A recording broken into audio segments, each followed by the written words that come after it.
business nito. Katapos pa lang ang misa.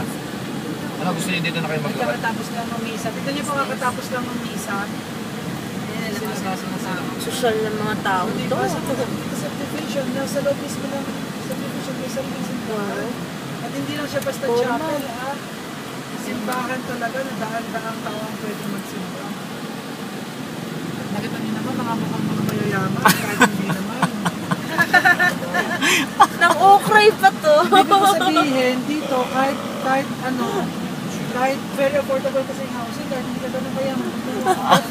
Yeah, elaborate. Diba,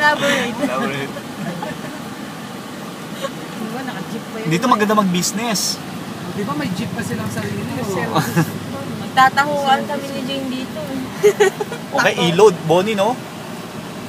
Laki ng market dito eh. Tatay tayo nang distribute.